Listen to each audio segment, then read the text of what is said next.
आज खरं तर मेळावा पार पडतो महापालिका निवडणुकीच्या पार्श्वभूमीवर.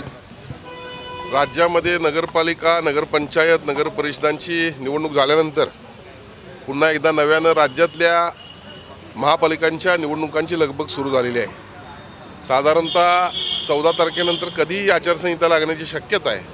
आणि मग अशावेळी संपूर्ण महाराष्ट्रामध्येच शिवसेनेचे मुख्य नेते एकनाथजी शिंदे साहेब यांनी आम्हाला आदेश दिलेले आहेत की ज्या त्या महानगरपालिकांमध्ये बैठका घेऊन उमेदवारांची परिस्थिती समजून घेऊन उमेदवारांना ताकद देण्याच्या दृष्टीनं जे काही काम आपलं मुख्यमंत्री असताना त्यांनी केलेलं आहे, त्याचबरोबर हे 1 वर्षाचं युतीचं काम, त्याचबरोबर पुढचं व्हिजन, या सगळ्या माध्यमातून महायुतीच्या माध्यमातून आम्हाला निवडणुका लढवायच्या आहेत.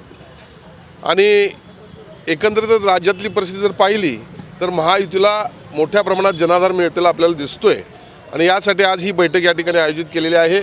आणि मला खात्री आहे की येणाऱ्या या महापालिकेच्या निवडणुकीनंतर कोल्हापूर महापालिकेवर पहिल्यांदा महायुतीचा भगवा फडकेल. खरं तर हा युती स्वतंत्र लढणार आहे. सध्याचं राज्यातलं चित्र बघितलं तर युती होईल असं वाटतं का? आम्ही सर्वजण सकारात्मक आहोत. आणि मुख्यमंत्री असतील, उपमुख्यमंत्री असतील, हे नेहमीच म्हणतात की जास्तीत जास्त आपण जिथं होईल तिथं युती करावी. कोल्हापुरात तर भारतीय जनता पक्षाचे ज्येष्ठ नेते सन्माननीय नामदार चंद्रकांत पाटील दादा, शिवसेनेचे पालकमंत्री प्रकाशजी आबिटकर, राष्ट्रवादीचे नामदार हसन मुश्रीफजी यांच्या नेतृत्वाखाली आम्ही सर्वजण ही निवडणूक लढत आहोत. आणि सर्व समजदार मंडळी आहेत. खऱ्या अर्थानं या महापालिका असतील, स्थानिक स्वराज्य संस्था असतील, यामध्ये कार्यकर्त्याला संधी द्यायची असती.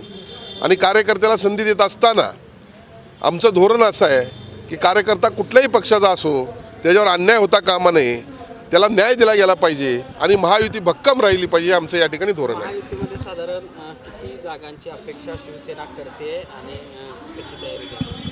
बघा, या सगळ्या गोष्टी आता चर्चेनंतरच्या आहेत. थोड्याच वेळात माझी महायुती संदर्भात भारतीय जनता पक्षाचे ज्येष्ठ नेते नामदार चंद्रकांतदादा पाटील यांच्याशी बैठक आहे. आणि प्राथमिक चर्चा आत्ता माझी त्यांची होईल. आणि खऱ्या अर्थानं शिवसेनेमध्ये आज जो सत्ताधारी पक्ष होता गेल्या वेळेला महापालिकेत, त्याचे प्रमुख कारभारी म्हणून जे शारंगधर देशमुख आहेत यांनी प्रवेश केलेला आहे. मोठ्या संख्येनं नगरसेवक ते घेऊन आलेले आहेत. आणि जे विरोधी पक्षात प्रमुख होते सत्यजित कदम यांनी देखील शिवसेनेत प्रवेश केलेला आहे. त्यांच्याबरोबर देखील अनेक नगरसेवक आलेले आहेत. आणि त्यामुळे शिवसेनेची ताकद ही वाढलेली आहे. असं जरी असलं तरी आम्ही सर्वजण समजदार आहोत. भारतीय जनता पक्ष, शिवसेना आणि राष्ट्रवादी या तिन्ही पक्षातील कार्यकर्त्यांवर अन्याय होणार नाही आणि सर्वजण एकजूट राहू, अशा पद्धतीची आमची भूमिका आहे.